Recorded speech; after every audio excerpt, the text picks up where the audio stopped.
এদিকে বদ্দাগণ ওনারা গুরুত্বপূর্ণ সংবাদ জানিয়ে দিয়েও অন্তর্বর্তী সরকারের তত্ত্বাবধানের ভূমিকায় যেতে হবে এই ধরনের কথা কইতে মির্জা ফখরুল কেল্লা কইয়ে দেশে বিষয়ে ওনারা বিস্তারিত জানাইও আসন্ন সংসদ নির্বাচনকে অর্থভাবে নির্ভর করতে অন্তর্বর্তীকালীন সরকারকে তত্ত্বাবধায়ক ভূমিকায় যেতে হবে বলেছেন মন্তব্য করেছেন বিবি মহাসচিব মির্জা ফখরুল ইসলাম আলমগীর কেল্লা কইতে বা একথা গান চলন আরও বেশি জেনেনি মঙ্গলবার সন্ধ্যা রাষ্ট্রীয় অতিথি ভবনের যমুনার প্রধান উপদেষ্টা ডক্টর মোহাম্মদ ইউনূসের সঙ্গে বৈঠকের পরে উপস্থিত সাংবাদিকদেরকে কথা বলেন মির্জা ফখরুল।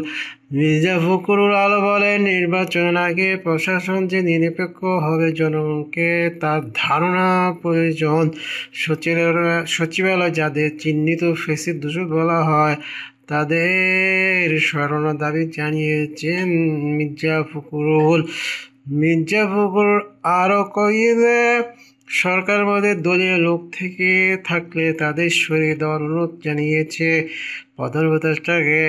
তিনি আরও বলেন, পুলিশ নিয়োগ এবং পদোন্নতির ক্ষেত্রে অন্তর্বর্তীকালীন সরকারকে অবশ্যই নিরপেক্ষ থাকতে হইব।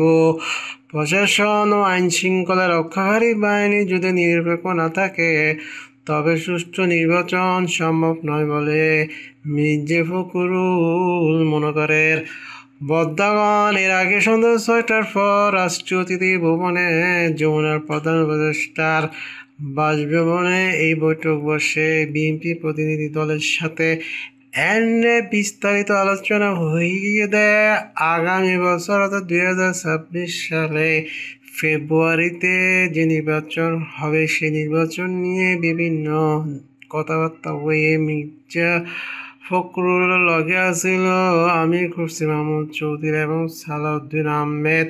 তারা বিভিন্ন বিষয়ে সাংবাদিককে জানিয়েছে এবং নিশ্চিত করেছে যে আগামী বছর রোজা শুরু হইবার আগে বাংলাদেশে একটি সুষ্ঠু নিরপেক্ষ নির্বাচনের জন্য তারা কাজ করে যাচ্ছে।